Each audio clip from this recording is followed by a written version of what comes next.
Bom dia, a paz do Senhor Jesus, Deus abençoe a todos. Vamos iniciar mais um culto virtual, como sempre nós fazemos, elevando os nossos pensamentos a Deus, clamando a Deus para que venha o poder do Espírito Santo de Deus em nossas vidas e nos revele tudo aquilo que é a vontade de Deus em nossas vidas. E nós sabemos que Jesus, né, ensinou que a vontade de Deus é que nós tenhamos vida e vida em abundância. Então, em nome de Jesus, que venha o poder de Deus para nos instruir a chegar, né, nas promessas de Deus. Amém? Muito bem. Falando em promessas de Deus, hoje nós vamos estudar justamente as oportunidades que Deus nos dá para alcançarmos as promessas. Nós sabemos que isso nós vimos em 2 Coríntios, capítulo 1, versículo 20, que todas quantas promessas, né, há em Deus, né, há por Deus, neles são sim, por ele o amém, para a glória de Deus Pai. Quer dizer o seguinte, a Bíblia é um livro de promessas. Os estudiosos, eles falam que existem cerca de 8.000 promessas. Então, para chegarmos a essas promessas, nós temos que saber, né, algumas coisas para que nós não percamos a bênção. Se todas as promessas Deus já nos concedeu e a vontade de Deus é que tenhamos felicidade, vida e vida em abundância, como fazer, né, para isso? Né? Então, hoje nós vamos estudar isso. Eu queria te mostrar isso, porque há uma passagem na Bíblia, num lugar chamado Cades Barnea, que retrata, né, a instrução de Deus para permanecermos firmes, para confiarmos nele e para agirmos de acordo com a sua palavra, para que as bênçãos que nós precisamos, e a maior delas é a salvação da nossa alma, nós possamos tomar posse. Amém? Muito bem. Êxodo capítulo 3, versículo 8. Deus, ele promete bênçãos, e promete uma terra que mana leite e mel. Está escrito assim: portanto, desci para livrar-os das mãos dos egípcios, né, o povo de Deus que sofria no Egito, né, e para fazê-los subir daquela terra a uma terra boa e larga, a uma terra que mana leite e mel. Olha a descrição de Deus, mana leite e mel, uma terra prazerosa. Mas aí ele fala, ao lugar do cananeu e do eteu e do amorreu, do perizeu e do eteu e do jebuseu. O que Deus quis dizer com isso? Ele quis dizer que, apesar de ele ter dado uma promessa, que haveriam aflições, que seria necessário ter a atitude para conquistar tudo aquilo que é a promessa de Deus, porque a promessa de Deus ela estava sendo ocupada, né, ou estava sendo vigiada por inimigos. Então, essa lição que nós vamos ver, ela vai nos mostrar qual a direção de Deus para a nossa vida e como nós devemos fazer para conquistar as promessas. Amém? Bom, agora eu queria convidar você para ir lá no livro de Êxodo, capítulo 16. Você sabe que Deus escolhe um homem chamado Moisés, né? Todos nós sabemos, é uma história muito conhecida. E Moisés vai livrar o povo do Egito e conduzi-los à terra prometida. Foi esse o plano de Deus. E Moisés, ele estava conduzindo 3 milhões de pessoas. E num lugar, ele saiu, né, do Egito para atravessar o Mar Vermelho e acabaram entrando num deserto. E nesse deserto, eles não tinham alimento, não tinham grama, o deserto tinha grama, não tinha água, não tinha plantação. E também não tinha nenhuma direção, eles não tinham, como que eles não tinham mapas para guiá-los até os lugares, o lugar que Deus tinha preparado. Como que eles iam fazer? Então essa é uma lição para nós. Deus sempre estará conosco. Todas as promessas, as 8.000 promessas que os estudiosos falam da Bíblia, Deus ele vai nos dirigir. Ele sempre vai nos guiar. Ele vai ser a provisão. Ele vai nos sustentar. Amém? Você sabe que quando Moisés dirigia esses 3 milhões de pessoas, né, Deus ele providenciava o alimento. E esse alimento está aqui, olha só, em Êxodo capítulo 16, versículo 4. Então disse o Senhor a Moisés: Eis que vos farei chover pão dos céus, e o povo sairá e colherá cada dia porção para cada dia, para que eu veja se anda na minha lei ou não. Então, a finalidade de Deus ter levado o povo para o deserto é treinar a obediência, porque sem a obediência à palavra de Deus, aos mandamentos de Deus, nós não temos o poder de conquistar as promessas de Deus. Então Deus, ele providencia o alimento. Esse alimento, quando cai, né, o povo falou, o que é isso, né? E o que é isso em hebraico é maná. Então esse alimento ficou conhecido como maná. Então Deus trouxe o alimento. Deus estava com eles. Amém? Muito bem. E não somente isso, né? Como é que Deus iria, como é que eles iriam saber onde essa terra, para que lugar ficava essa terra? Como que eles seriam dirigidos, né? Como que eles seriam guiados para uma terra que eles não conheciam? Êxodo capítulo 13, né? Nós vamos ler agora como que Deus fazia isso. No versículo 21, Êxodo 13, 21. E o Senhor ia diante deles de dia numa coluna de nuvem, para os guiar pelo caminho, e de noite numa coluna de fogo, para os alumiar, ou para iluminar o caminho, né? Para que caminhassem de dia e de noite. Versículo 22. Nunca tirou de diante da face do povo a coluna de nuvem de dia, nem a coluna de fogo de noite. Isso representa o Espírito Santo nos nossos dias. O Espírito Santo nos dirige. Romanos capítulo 8, versículo 14 fala que todos aqueles que são filhos de Deus são dirigidos pelo Espírito de Deus. Amém? Então, nós temos a direção, mas falta sempre a nossa parte. E qual que é a nossa parte? Falta atitude, não é? Atitude quando nós chegamos diante das promessas de Deus, não é? Nós temos a palavra de Deus, e a palavra de Deus, ela nos ensina tudo o que nós devemos fazer. Quando Deus enviou a sua palavra, na verdade, Deus, ele estava conosco, ele quis estar conosco. Naquela época, a palavra de Deus, a presença de Deus, era representada pela arca. Então, lá em Números, capítulo 10, versículo 33, aqui está o motivo deles terem as provisões, deles serem dirigidos, de cair o alimento, deles terem todas as suas necessidades supridas. Está escrito assim, em Números 10, 33.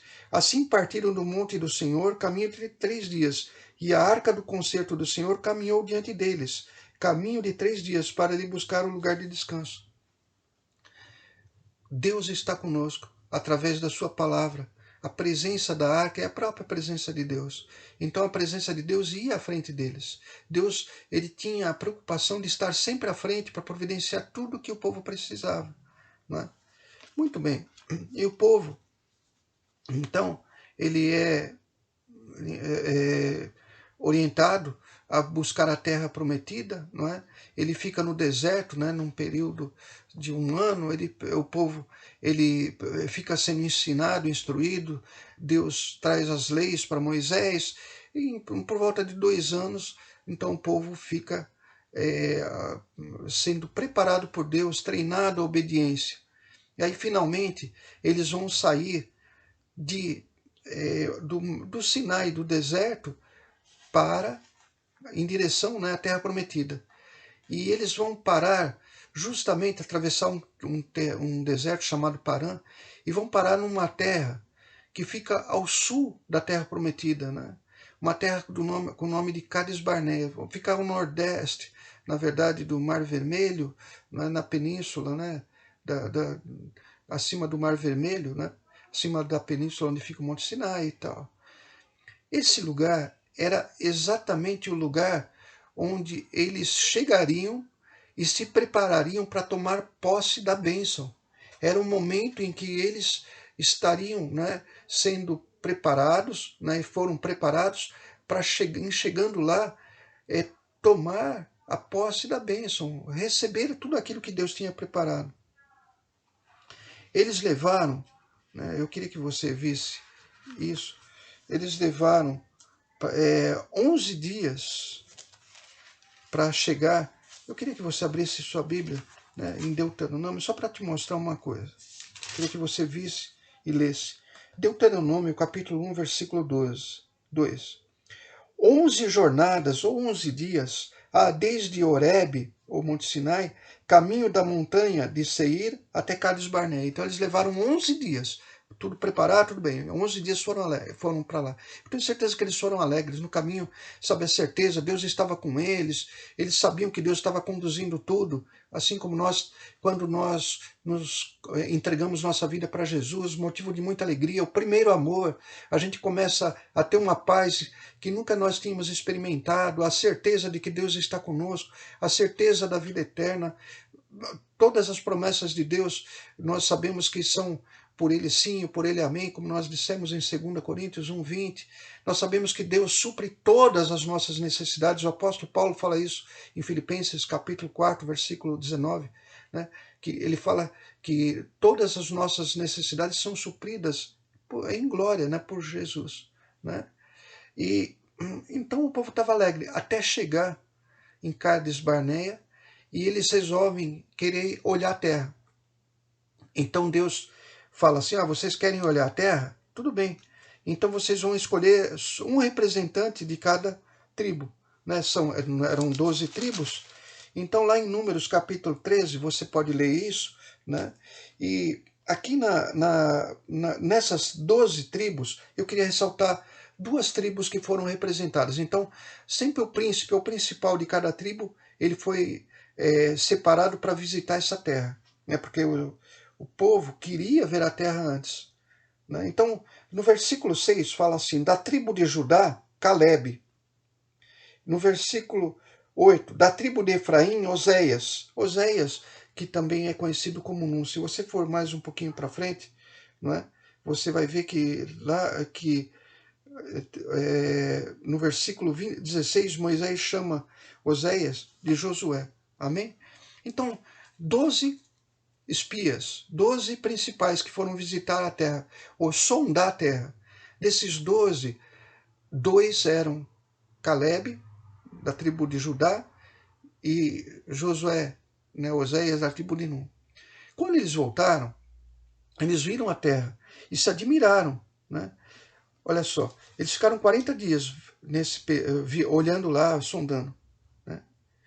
Aí no versículo 25 fala assim: depois voltaram de espiar a terra ao fim de 40 dias. 26.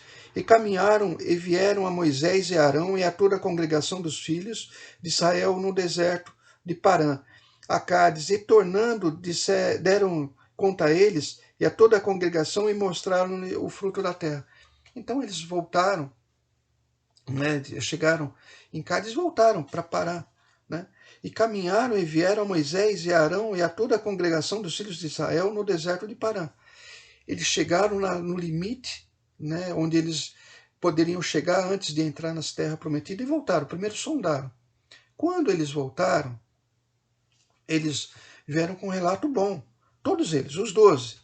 E contaram, no versículo 27, contaram-lhe e disseram-lhe: fomos à terra a que nos enviastes, e verdadeiramente mana leite e mel. E este é o fruto. É como se eles falassem assim: poxa, Deus é fiel. Nossa, Deus prometeu e Ele é fiel para cumprir. Ele realmente preparou o melhor para nós. É como se ele tivesse falado isso.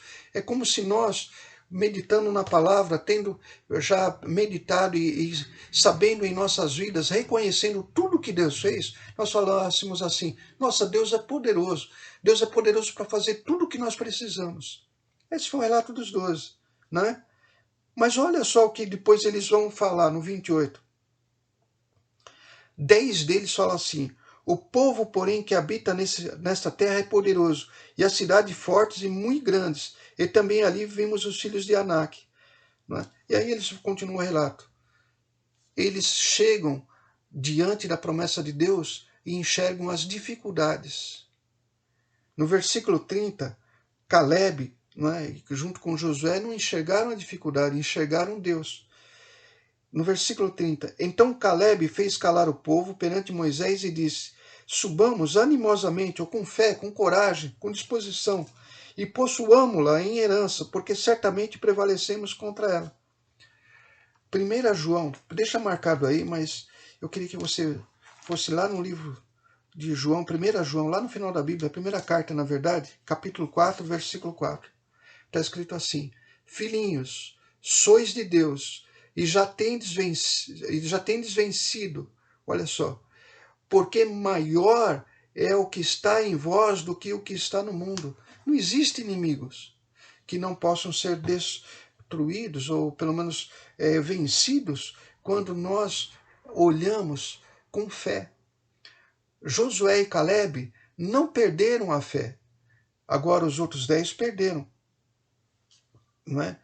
Quando Caleb quis falar isso, e você vai ver depois, né, para não ficar muito extenso, você vai ver que eles quiseram apedrejar, né, eles dois. E aí vem tudo aquilo que nós sabemos que acontece quando uma pessoa ela perde o primeiro amor, ela perde a confiança em Deus. Quando ela deixa, perder o primeiro amor seria o seguinte: deixar de fazer tudo aquilo que ela fez no começo da sua conversão, no começo da sua caminhada, como eles fizeram.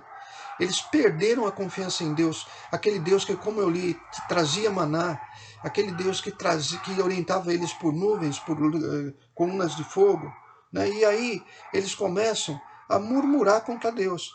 No capítulo 14, né, nós vemos no versículo 2, estou lendo, né, Números, capítulo 14, versículo 2. E todos os filhos de Israel murmuravam contra Moisés e contra Arão, e toda a congregação lhe disse: se morrêramos, né? Se morrêramos na terra do Egito, se morrêramos neste deserto. Eles preferiam morrer. Sabe, a pessoa que não tem fé, a pessoa que perde o amor, o primeiro amor, perde a confiança em Deus, ele prefere desistir. Ele culpa o deserto, ele culpa a situação, ele culpa a falta de sorte, o patrão, o governo. Ele culpa todas as dificuldades que existem, mas que são vencidas pela fé. E ele culpa, ele prefere se entregar, ele prefere se prostrar. Né? No versículo 3, e por que nos traz o Senhor a esta terra para que caiamos a espada e para que nossas mulheres e nossas crianças sejam por presa? Não nos seria melhor voltarmos ao Egito? E diziam uns aos outros: levantemos um capitão e voltemos ao Egito. Muitas vezes as pessoas caminham diante da palavra de Deus com a fé de que a palavra de Deus, a Escritura Sagrada, é o poder de Deus para a salvação, para nós conquistarmos tudo aquilo que realmente são coisas boas. E elas querem voltar para trás, elas abandonam, elas deixam de se ligar na palavra de Deus, deixam de orar, deixam de meditar na palavra, de fazer jejum, de assistir pregações, deixam de louvar a Deus. Isso tudo acontece quando a pessoa volta para trás, né? E aí, isso não é só assim um acontecimento isolado, né? No versículo, em Números 11, já tinha acontecido isso. Eles reclamavam. Números 11, capítulo 2, ou melhor, capítulo 4. Vamos ler aqui no 4 já. Olha só. E o vulgo que estava no meio deles veio a ter grande desejo, pelo que os filhos de Israel tornaram a chorar e disseram: quem nos dará carne a comer? Eles já não queriam mais a comida de Deus. A palavra de Deus, não é, quando a pessoa volta para trás, perde o primeiro amor, ela começa a ser: poxa, vou ouvir a mesma coisa, nossa, a mesma pregação, vou ter que ler a mesma palavra, vou ter que meditar no mesmo versículo, tudo começa a ficar enfadonho. Por quê? Porque, na verdade, ela perdeu o primeiro amor. Ela perdeu a confiança, ela perdeu a alegria no coração dela de buscar a Deus. E aí no versículo 5, lembramo-nos dos peixes que no Egito comíamos de graça, e dos pepinos, e dos melões, da cebola, dos alhos, mas agora nossa alma se seca, nenhuma há senão este maná diante dos nossos olhos. Não é? As pessoas que não têm consciência reclamam de existir a palavra de Deus como a fonte da nossa bênção, o que nos alimenta. Não é? E aí, quando a pessoa começa a murmurar, quando a pessoa começa a esfriar na fé, quando começa a se desviar do caminho, aí ela começa a ter inveja. E a murmuração traz inveja. No capítulo 12, né, nós temos assim, no capítulo 2, versículo 1. E falaram Miriam e Arão contra Moisés, por causa da mulher cusita que tomara, porquanto tinha tomado a mulher cusita. Uma mulher que Deus tinha pedido para não se misturarem. Né? E aí eles querem se colocar no mesmo lugar de Moisés. Só que Deus, ele usa sempre pessoas para abençoar as nossas vidas. E Deus escolhe pessoas que ele sabe que ele pode contar pelas características, pelo talento, pelo aquilo que ele sabe que as pessoas têm de condição. A consequência disso foi que Miriam acaba sendo leprosa, né? Deus vem ter com eles se arrependem, né? Mas Deus acaba precisando que Moisés interceda pela sua irmã, né? Para que ela volte a ficar sã. Em resumo, igreja, Cades Barneia, ela representa um lugar em que a nossa determinação é posta à prova, mas também a nossa justiça, o nosso julgamento acontece por Deus. Quando nós estamos diante da promessa de Deus e nos tornamos incrédulos, não é? A sentença nossa já está feita. Não é? Deus sempre nos dá oportunidade. Deus deu a oportunidade do povo entrar na terra prometida depois de 2 anos de terem sido preparados na obediência. Eles entrariam do lugar que eles estavam de Parã a Cádiz. 11 dias eles já estariam em Cádiz Barneia, no começo da terra prometida. Mas eles murmuraram. Eles fizeram coisas que desagradaram Deus. Então, quando as bênçãos que nós temos na nossa vida, nós tivemos que enfrentarmos lutas, aflições, nós tivemos que persistir, nós tivemos que ser treinados por Deus na obediência e na firmeza do caráter, na fé, nós temos que lembrar de Cades Barneia. Eles estavam 11 dias de tomar posse da bênção. E eles preferiram murmurar. E aí eles começam, né, Deus permite que eles voltem, né, no caminho do deserto, e eles ficam indo de um lugar para o outro. Se você ler Números capítulo 33, nós não vamos ler isso agora, mas você vai ver todos os lugares que eles andavam, eles rodeavam. Quando a pessoa perde a fé através da perda do primeiro amor, através da sua firmeza e crença na palavra de Deus, ela rodeia, rodeia, rodeia e não conquista nada, ela não consegue andar para frente.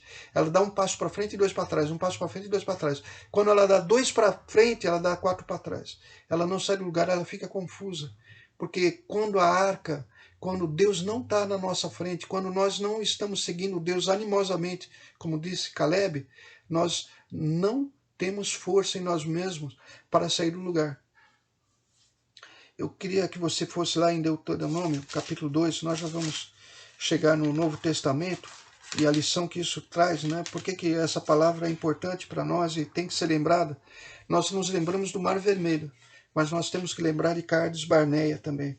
São 2 lugares em que Deus mostra o poder dele abrindo o Mar Vermelho e onde Deus espera de nós a confiança para recebermos dele todas as promessas.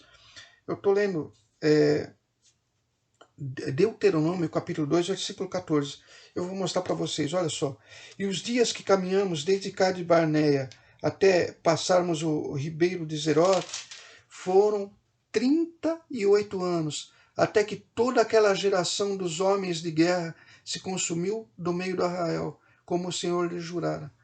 Quem foram consumidos? A geração que ouviram aqueles 10, não é? Das outras tribos, que viram as dificuldades e acabaram descrendo do poder de Deus, duvidando de Deus, duvidando de que Deus era fiel para cumprir tudo aquilo que ele prometeu. Não é? Eu queria agora, para encerrar, convidar você para ir lá no primeiro livro de Coríntios, capítulo 10. Essa passagem, ela foi relatada aqui por Paulo, né? E eu queria que você, se puder, me acompanhar na leitura. Eu estou lendo 1 Coríntios capítulo 10, versículo 6. E essas coisas foram feitas em figura. Né? Na versão revista atualizada da Bíblia, está para exemplo de nós. Né? Tá assim, para nosso exemplo. Né? Mas essas coisas foram feitas para exemplo, para nós, para que não cobicemos as coisas más. Né? Eles queriam voltar para o Egito, como eles cobiçaram. Não vos façais, pois, idólatras, como alguns deles, conforme está escrito. O povo assentou-se a comer e a beber, e levantou-se para folgar. os 4 maiores pecados que eles cometeram, que levaram a Deus a se irar contra eles e a fazer o julgamento de fazer eles perecerem no deserto, né? O primeiro deles foi a idolatria e a orgia, né? Que está aqui retratada no versículo 7. Não vos façais, pois, idólatras, como algum deles. Eles idolatravam as comidas, o bem-estar, né? Quando nós lembramos de tudo aquilo que nós tínhamos antes de nos convertermos, antes de buscarmos o caminho da justiça, do direito, da verdade, então nós nos tornamos idólatras, conforme está escrito. O povo assentou-se a comer e a beber e levantou-se para afogar. Sabe, se você prefere os prazeres do mundo, comer, beber, melões, pepinos, e você esquece que Deus preparou uvas, não é? Que preparou romã, que Deus preparou frutos para nós, né? Figos, né? Coisas maravilhosas, você vai estar fazendo a mesma coisa que eles fizeram, que Paulo adverte. No versículo 8, existe um segundo pecado. E não nos prostituamos como deles fizeram, e caíram num dia 23.000. Isso está em Êxodo capítulo 32. A prostituição quer dizer ser infiel a Deus. Eles foram infiel a Deus e acabaram perdendo 3.000 pessoas quando, né, as orgias que eles faziam, né, foram motivo de uma ordem de Deus para que eles fossem executados, né? E 20.000 caíram pelas pragas também, tudo pela desobediência. No 9. E não tentemos a Cristo como alguns deles também tentaram e pereceram pelas serpentes. Deus, eles quiseram colocar Deus à prova, né? E Cristo, Jesus, né, o anjo do Senhor que estava à frente de tudo, eles confrontaram Deus, duvidando de que ele era capaz de fazer tudo aquilo que ele prometeu. E no versículo 10, e não murmureis como também alguns deles murmuraram e pereceram pelo destruidor. Amém? Então as serpentes, a murmuração, fez com que lá, como disse no capítulo, no Êxodo 32, vieram, né, as pragas e acabaram destruindo eles, né, as serpentes. E aí no versículo 12, aquele, pois, que cuida estar em pé, que não caia. Eu queria só lembrar, olha, a importância de tudo isso. No versículo 11, ora, tudo isso lhe sobreveio como exemplo para nós, e estão escritas para aviso nosso, para que já são chegados os fins dos séculos. Para quem já são chegados os fins dos séculos. Nossa salvação, as promessas de Deus dependem da nossa posição. Se nós ficarmos firmes e confiarmos em Deus, se nós seguirmos adiante, quando nós tivermos em Cades Barnea, ou seja, no momento de tomar a posse das promessas de Deus e confiarmos em Deus, nós vamos ter a oportunidade de provar tudo aquilo que Deus preparou para nós. Deus é Deus de oportunidades, e mais para frente Deus deu outra oportunidade para eles. E nós sabemos, isso vai ser assunto de outra pregação. Queria convidar você para baixar sua cabeça, fechar seus olhos. Senhor Deus, muito obrigado pela tua palavra, muito obrigado por tudo que o Senhor nos ensina. E que esta palavra, meu Pai, seja a fonte, o nosso maná, nos fortaleça, seja o nosso guia, assim como as colunas de fogo, meu Pai, como as nuvens guiaram o seu povo. Que teu Espírito Santo nos guie através dessa palavra para a vitória. E que aonde esta mensagem chegar, que haja sinais, prodígios, que haja curas e respostas. É o que nós cremos e te agradecemos em nome de Jesus. E você que crê, diga amém e graças a Deus. Bom, até quarta-feira no nosso grupo familiar às 8 horas da noite e um bom domingo a todos, em nome de Jesus.